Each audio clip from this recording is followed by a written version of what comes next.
The trouble started with a bird feeder of all things. I'd built it myself, cedar with a slanted roof to keep the squirrels at bay, and hung it on a maple tree by the creek that bordered my property. It was a small joy watching cardinals and finches dart in, their wings flashing red and gold against the morning mist. Pixel, my collie, would sprawl in the grass, tail thumping, as I sipped coffee and listened to the water gurgle. That creek was my sanctuary, its easement legally mine, granting access to the footpath I'd worn smooth over years of walks. Karen Davis, my neighbor and the HOA's self-appointed enforcer, saw it differently. She'd been eyeing the creek for months, muttering about community assets at HOA meetings.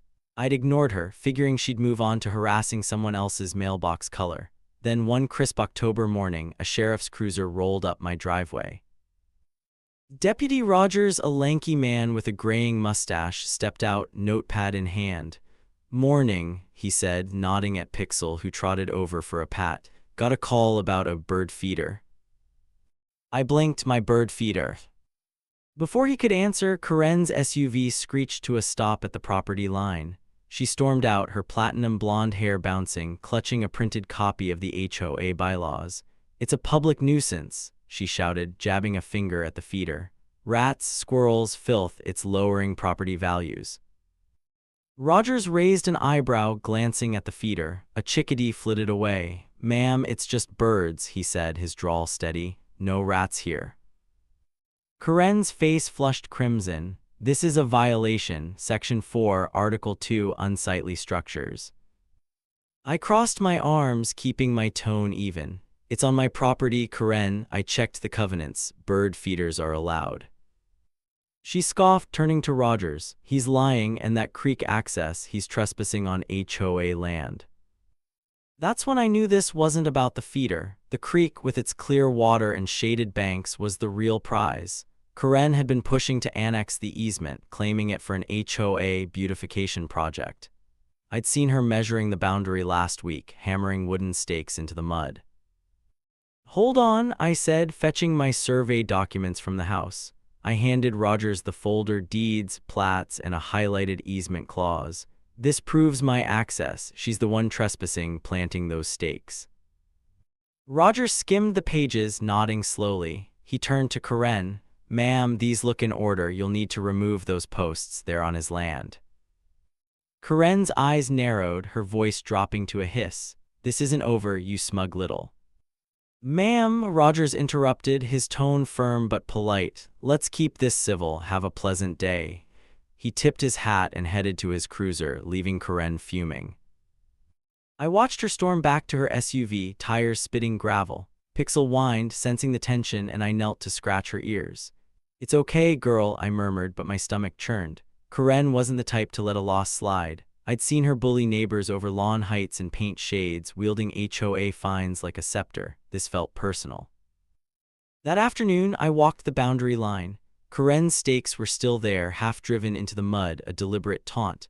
I could have yanked them out, but I wanted evidence. Instead, I pulled out my phone and ordered 4 motion sensor cameras, the kind that ping alerts every 10 seconds. They'd arrive tomorrow. If Karen wanted a fight, I'd be ready. As the sun dipped, I sat by the creek, Pixel curled beside me. The bird feeder swayed gently, a cardinal pecking at the seeds. I thought about Karen's threat, "You'll regret this," and felt a flicker of unease. This wasn't just about a feeder or a fence. It was about control, and Karen craved it like oxygen. I didn't know then how far she'd go: vandalism, fraud, even dragging a petty criminal into her scheme. But I knew one thing: I wasn't backing down. The creek was mine, and so was my peace. I'd fight for both, one camera frame at a time. 2 weeks after Karen's 911 stunt over my bird feeder, I came home to a war zone. My wire fence along the creek was sliced in 3 places, jagged ends glinting in the dusk. Tire tracks gouged the mud, and one of my beehives lay in ruins, wooden frames splintered, honey oozing into the grass. Worst of all, Pixel limped toward me, whimpering, a rusty nailboard stuck in her paw. My heart sank. "Easy, girl," I whispered, prying it free. Blood matted her fur. The vet cleaned the wound, prescribed antibiotics, and warned of infection. "Keep her off that foot," she said. I nodded, anger simmering. This wasn't random. Karen's stakes still dotted the boundary, her threat echoing, "You'll regret this." I was done playing nice. That night, I ordered 4 motion sensor cameras with night vision set to ping my phone every 10 seconds. I also called Nora Beltran, a licensed surveyor with a reputation for precision. I need my property lines marked ironclad, I told her. She agreed to come the next day. Nora arrived at dawn, her pickup loaded with fluorescent stakes and laminated placards warning of criminal penalties for tampering. She worked fast, driving markers into the earth and confirming my easement to the creek. "If anyone messes with these," she said, handing me a signed survey, "they're breaking state law." I felt a flicker of hope, but it didn't last. At 1:13 a.m., my phone buzzed with camera alerts. The live feed showed 2 figures by the creek, one tall, wielding bolt cutters, snapping my fence, the other shorter, with platinum blonde hair, yanking Nora's stakes and tossing them into the water. Karen. The tall figure turned, moonlight catching his face, enough for a clear still, though I didn't know him. I called Deputy Rogers at first light. "Got video of trespassers," I said, emailing the footage. He arrived within the hour, watching the clip on my laptop. "That's Chandler," he muttered, recognizing the tall figure. "Probationer, been trouble since 21. He paused at Karen's image, shaking his head. "And Ms. Davis, bold." Rogers secured a warrant for criminal mischief and trespassing. By 7 a.m., he and 2 deputies knocked on Chandler's door. I later saw the body cam footage, Chandler in sagging pajama pants, swearing he'd been asleep. Rogers held up my camera still, Chandler mid-grimace, bolt cutters in hand. "Wanna try that again?" Rogers asked. Chandler clammed up. Karen was no better. Rogers searched her garage, finding Nora's stakes, the placards, and a can of neon orange spray paint, same shade as the graffiti on my no trespassing signs. "Chandler stored tools here," Karen insisted, her voice shrill. "I had no idea." Rogers wasn't fooled. "Ma'am, you're on camera tossing stakes," he said, cuffing her. Both were hauled to county jail. Karen made bond by noon, her lawyer already spinning excuses. Chandler, on a probation hold for a 2021 check kiting scheme, stayed locked up. I sat by the creek that evening, Pixel curled beside me, her paw bandaged. The bird feeder swayed above, untouched, but a quiet reminder of how this started. Karen's pettiness had spiraled into felony territory, and my cameras had caught it all. I wasn't naive. Karen would fight back, and Chandler's arrest only raised the stakes. But I had evidence, and Rogers had my back. For now, that was enough. The arrests were just the beginning. After Karen and Chandler were caught on my cameras vandalizing my property, I knew the creek dispute was bigger than a few stakes. My lawyer, Elliot, suggested we dig into the HOA's finances. "That gate Karen installed wasn't cheap," he said, flipping through my survey documents. "Let's see who paid for it." Elliot subpoenaed the HOA's records, focusing on the $3,500 used for Karen's illegal gate. The paper trail led to a cashier's check signed by Chandler, drawn from the HOA's reserve account. "This smells rot," Elliot muttered, requesting 3 years of financials. What we found was a bombshell. Chandler, the HOA's bookkeeper, had siphoned $46,900 through fake grounds improvement checks. The gate was just one piece of his scam. I sat at my kitchen table, Pixel snoozing by my feet as Elliot laid out the evidence. "Chandler wrote checks to shell vendors," he explained. "New benches, tree trimming, a fountain, none of it exists." One check for $8,000 went to Karen's personal account, labeled consulting fees. I clenched my jaw. Karen hadn't just vandalized my land, she'd been fleecing the HOA with Chandler's help. The HOA board, a mix of retirees and young professionals, was blindsided. At an emergency meeting, I watched their faces pale as Elliot presented the findings. "This is theft," board president Linda said, her voice shaking. "We trusted Chandler. They voted unanimously to press charges." Detective Miriam Page from the county's white-collar crime unit took over. She raided Chandler's apartment, seizing his laptop. "This guy's sloppy," she told me later, sipping coffee at my porch. "Forged receipts, fake meeting minutes, even a template for those neon green approval stamps." Her team also traced the $8,000 to Karen's account, deposited the day after my beehive was smashed. Karen lawyered up fast. Her attorney, James Hall, charged $600 an hour and dodged questions like a politician. "My client is innocent," he snapped at a pretrial hearing. Karen sat stone-faced, her blonde hair pulled tight, avoiding my gaze. I leaned over to Elliot. "She's nervous," I whispered. He nodded. "She should be." Chandler, meanwhile, was crumbling. Facing probation revocation for his 2021 check kiting scheme plus new charges for theft and trespassing, he was desperate. Page offered a deal, testify against Karen, and the DA might shave time off his sentence. Chandler took it. He's spilling everything, Paige said, meeting me at the sheriff's office. Says Karen promised him a cut of your land if the HOA annexed it. He cooked the books to fund her gate and pocket the rest.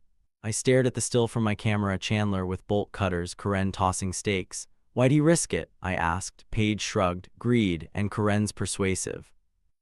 The community buzzed with gossip. Neighbors stopped me at the mailbox, shocked. Karen always seemed so proper, one said. I thought of her 911 call over my bird feeder, her hiss of "You'll regret this." Proper wasn't the word. Small wins kept me grounded. The HOA froze Chandler's accounts, recovering $4,500 to replace my beehive. Nora Beltran's survey held up in court, cementing my creek access. Pixel's paw healed, though she still limped on rainy days. I'd sit by the feeder, watching cardinals, feeling the weight of the fight. Karen was out on bond, her lawyer stalling, and I knew she'd come for me again. But I had Elliot Page and a file of evidence thicker than a phone book. One evening, Rogers dropped by, tipping his hat. You stirred up a hornet's nest, he said, grinning. But you're winning. I scratched Pixel's ears, the creek glinting beyond. Not yet, I said, but I'm ready. The courtroom smelled of polished wood and stale coffee. I sat in the front row, Elliot beside me as the prosecutor paced before the jury. Karen Davis, her blonde hair dulled by fluorescent lights, stared straight ahead, her lawyer James Hall scribbling notes. Chandler, slouched in an ill-fitting suit, kept his eyes on the floor. Months of legal battles, subpoenas, depositions, Detective Page's forensic dives had led to this. The prosecutor, a sharp woman named Lena Carter, called Chandler to the stand. He'd pled guilty to his probation violation, earning 18 months for his 2021 check kiting, and copped a deal for the new charges, 4 years, parole in 2 if he testified truthfully. Tell us about Ms. Davis's plan, Carter said, her voice cutting through the room's hum. Chandler cleared his throat. Karen wanted his land, he said, nodding toward me. Said the creek would boost HOA dues if we controlled it. She promised me a cut if I forged the paperwork and handled the dirty work. Gasps rippled through the gallery. I gripped Pixel's leash in my mind's eye, her bandaged paw a reminder of that dirty work. Carter played my Ring camera footage on a screen. The jury leaned forward, watching Karen and Chandler at 12:47 a.m. loading rebar into her SUV, then yanking Nora's survey stakes. The timestamp matched the night my beehive was smashed. This was no prank, Carter said. This was felony conspiracy. Karen's face stayed blank, but her hands trembled. Hall objected, something about chain of custody, but the judge overruled. Carter then showed bank records, Chandler's $46,900 in fake HOA checks, including $8,000 to Karen for consulting. The evidence was airtight. The jury deliberated for 3 hours. When they returned, the foreman read the verdict: guilty on all counts, felony conspiracy, theft, criminal mischief, and misdemeanor trespass. Karen's shoulders slumped. Chandler exhaled, almost relieved. I met Karen's eyes for a moment, her defiance gone. I gave a small nod, not gloating, just done. Sentencing came a week later. The judge, a stern woman with wire-rimmed glasses, didn't mince words. Ms. Davis, your actions harmed your neighbor and your community, she said. You abused trust for personal gain. Karen got 18 months in prison, $32,000 restitution to me for damages, and $46,900 to the HOA. A 5-year no-charge order would follow her release. Chandler's deal held, 4 years, parole in 2, plus joint restitution. As Karen was led away, Hall muttering about appeals, I felt a weight lift. You okay? Elliot asked, packing his briefcase. I nodded. Better than okay. Back home, Pixel greeted me with a wagging tail, her paw nearly healed. The creek sparkled under the afternoon sun, my bird feeder still hanging proud. That feeder, Karen's petty 911 call, had sparked this saga, but it also symbolized my resolve. I wasn't moving it. The HOA sent a check for $4,500, clawed back from Chandler's frozen accounts, to rebuild my beehive. I ordered new frames and a colony, the buzz of bees a promise of renewal, but I wanted more. Karen's illegal gate was gone, the boundary clear. I sketched plans for a greenhouse where her stakes once stood, tomatoes, basil, maybe sunflowers. It felt like reclaiming the land inch by inch. One evening, I sat by the creek, Pixel sprawled beside me. Deputy Rogers stopped by, leaning against his cruiser. Heard about the verdict, he said, grinning. You took down a dragon. I laughed. Team effort, you and Paige did the heavy lifting. He tipped his hat. Keep that feeder up, looks good. As he drove off, I thought about the months ahead. Karen's restitution would trickle in $58 a month from her prison wages, but the money wasn't the point. It was the principle. The creek was mine, the bees were back, and Pixel could run without pain. I'd won more than a lawsuit, I'd won my peace. The greenhouse would take time, but I was patient. I hung a new feeder beside the first, a gift for the cardinals. Let them come, I thought, let it all grow. The dust from the trial settled, and spring brought a quiet I hadn't felt in months. Karen was in prison, her 18-month sentence a daily reminder of accountability. Chandler was serving his time, his testimony having sealed their fate. My creek flowed freely, its banks no longer marred by Karen's stakes. The bird feeder, that absurd spark of this saga, still hung on the maple, cardinals flocking to it like nothing had changed. Pixel, her paw fully healed, chased butterflies nearby, her joy infectious. I was ready to move forward. A letter arrived from the HOA, stamped with a new logo, simple, no neon green. Linda, the new board president, had taken over after Chandler's fraud rocked the community. On behalf of the board, it read, "We apologize for the harm caused by Ms. Davis and Mr. Chandler. Enclosed is $4,500 recovered from seized assets to repair your beehive. We're committed to transparency and fairness." I held the check, a tangible victory. Karen's pettiness had started with a 911 call over my feeder. Now, her schemes funded my recovery. I called Nora Beltran, the surveyor who'd staked my land. "I'm building a greenhouse," I told her, "right where Karen's gate was. Can you check the footprint?" She arrived the next day, her boots crunching gravel. "Smart move," she said, eyeing the cleared plot. "This spot's perfect, sunny, flat, yours." We paced the boundary, her laser level confirming every inch. "No one's touching this now," she added, grinning. The greenhouse became my obsession. I ordered a kit, glass panels, cedar framing, vents for the bees to visit. It would house tomatoes, basil, maybe peppers, all rooted where Karen had tried to steal my land. Each bolt I tightened felt like a stitch in a wound, healing the scars of cut fences and smashed hives. Pixel sprawled in the grass, watching me work, her tail thumping when I tossed her a stick. Neighbors noticed. One morning, a retiree named Tom stopped by, his dog trailing. "Heard you took down Karen," he said, nodding at the feeder. "That thing's a legend now," I laughed, "just doing what I had to." He offered a bag of heirloom tomato seeds. "For your greenhouse, we're all rooting for you." His words warmed me. Karen's reign had silenced folks, now they were speaking up. Linda invited me to an HOA meeting, my first since the feud began. I hesitated, memories of Karen's gavel pounding lingered, but went. The room was different, no tension, just coffee and earnest faces. Linda outlined new bylaws, open audits, term limits, no single board member holding unchecked power. "We're not Karen's HOA anymore," she said. A few neighbors clapped, looking at me. I shrugged, but inside I felt pride. My fight had rippled outward. Deputy Rogers swung by one evening, leaning against his cruiser. "Place looks good," he said, eyeing the greenhouse frame. "You turned her mess into something." I handed him a coffee. "Couldn't have done it without you," he chuckled. "Nah, you had her number from that 911 call. Feeder's still up, I see." "Always will be," I said. We watched the creek, the water catching the sunset. Rogers had been there through the vandalism, the arrests, the trial. His steady presence anchored me like Pixel's quiet loyalty.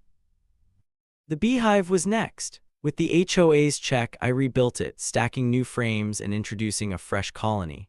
The bees hummed, darting to the feeder for water, their rhythm a promise of honey by summer.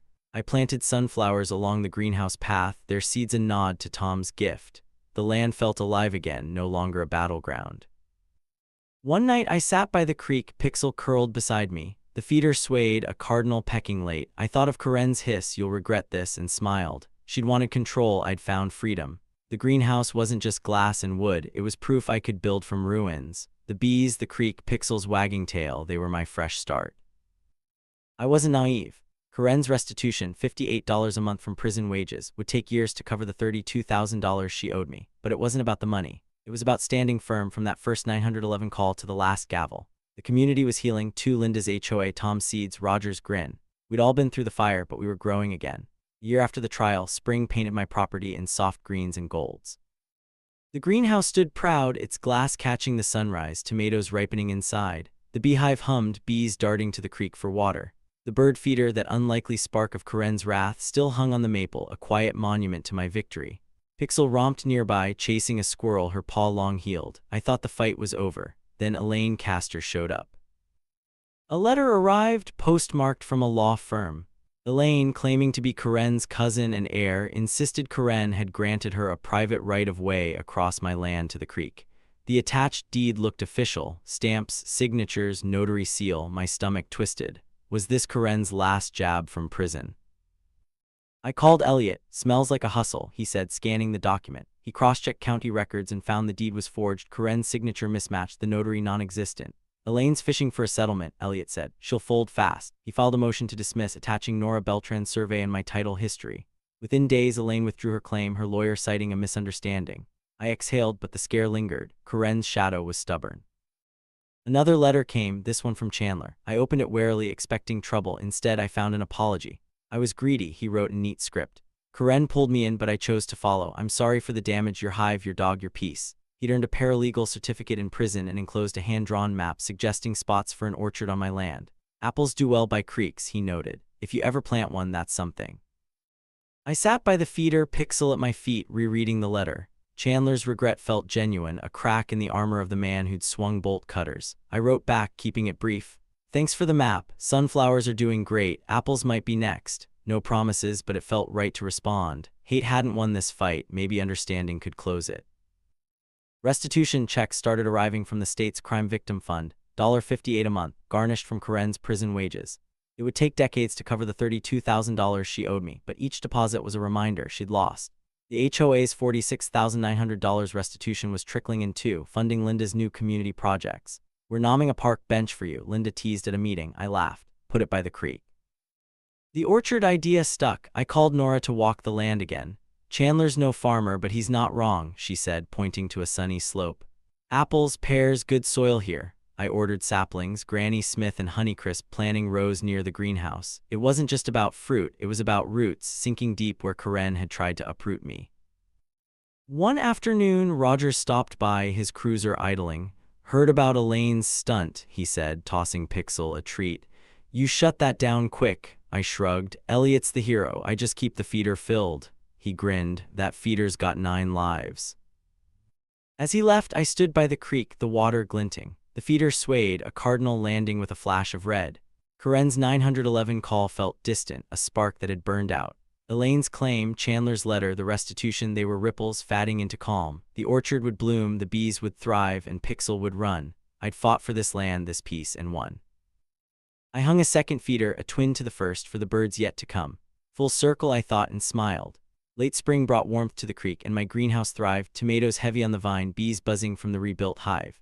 The bird feeder, that spark of Corinne's petty 911 call, still hung proudly, cardinals flocking to it daily.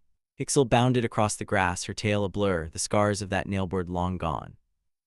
Elaine's forged deed had fizzled, Chandler's apology had softened the past, and Corinne's restitution checks, $58 a month, ticked in.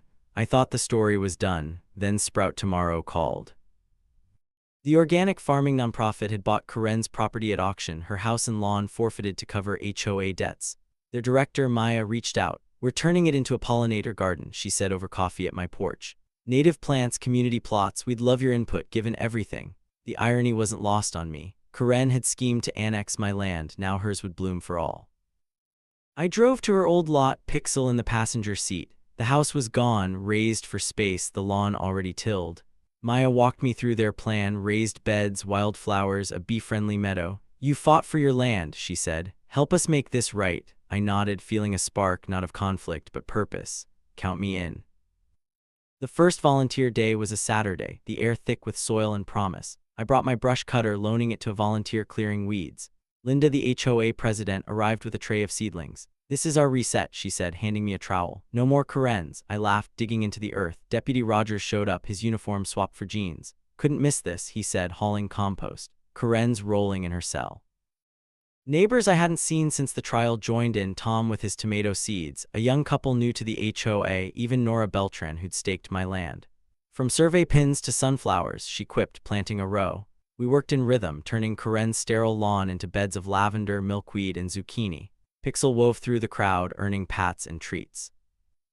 As we paused for water, Rogers leaned on a shovel. You ever think it'd end like this? He asked, nodding at the garden. I glanced at my feeder across the creek, visible from the plot.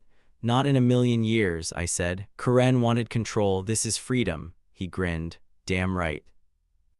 Maya gathered us for a toast, lemonade in paper cups. This garden's for the community, she said. And for you, she added, looking at me. Your fight made it possible. I shrugged, but warmth spread through me. Corinne's gate, her stakes, her fraud, they'd led to this. Dirt under my nails, neighbors laughing, bees circling new blooms. By dusk, the beds were planted, stakes marking rows where Corinne's fence once loomed. The irony felt poetic. Her land, once a weapon, now fed the community she'd tried to rule. I drove home, Pixel's head out the window, and sat by the creek. The feeder swayed, a cardinal pecking late. That 911 call, so small, had unraveled Corinne's empire and built something better. I thought of Chandler's orchard map tucked in a drawer. I'd ordered apple saplings, planning to plant them come fall. Maybe I'd send him a photo when they bloomed. Not forgiveness exactly, but acknowledgement. His regret had planted a seed, too. Corinne's checks the garden. This moment, they closed the circle. The next day I hung a third feeder, a gift from Linda, beside the others. For the bees, she'd said. I watched them hum, tying my land to the garden across the creek. Victory wasn't just the trial or the restitution. It was this: roots where barriers once stood, community where control had reigned. Pixel curled beside me, the creek singing. We, one full circle, and the birds kept coming. October's golden light bathed the creek, and my greenhouse glowed with the last of the season's tomatoes. The beehive buzzed, its honey jars lining my pantry. 3 bird feeders, tributes to the cardinals, the bees, and the fight that started it all, swayed on the maple, their seeds a quiet defiance of Corinne's long ago 911 call. Pixel, her coat glossy, chased leaves across the grass, her paw a distant memory of that nailboard. The community garden on Corinne's old land bloomed with lavender and zucchini, a living rebuke to her greed. Sprout tomorrow's harvest dinner was tonight, and I was ready to close the book. Maya had called a week ago, her voice bright. The garden's thriving, she said. We're hosting a dinner, your tomatoes, our squash, all from the plot. You're the guest of honor. I'd protested, but she insisted. Your fight made this garden, come celebrate. I agreed, feeling a mix of pride and relief. Corinne's prison sentence, Chandler's apology, Elaine's failed deed, they'd paved the way for this. I spent the morning on my latest project, a barn built where Corinne's illegal gate once stood. I'd salvaged wood from her old fence, its weathered cedar perfect for beams. Nora Beltran had stopped by to check the foundation. Solid, she'd said, tapping the posts. You turned her barricade into a legacy. Each nail I drove felt like a period at the end of a sentence. Corinne's control, my fear, the endless legal battles. The barn would store tools, maybe house a few chickens. It was mine, like the creek, the feeders, the peace. At dusk I drove to the garden, Pixel in tow. The lot, once Corinne's manicured fortress, was alive with raised beds and wildflowers. Tables lined the meadow, draped in checkered cloths, laden with dishes from the harvest. Roasted butternut squash, garlic, honey, carrots, heirloom tomato, bruschetta. Lanterns flickered and a guitarist strummed softly.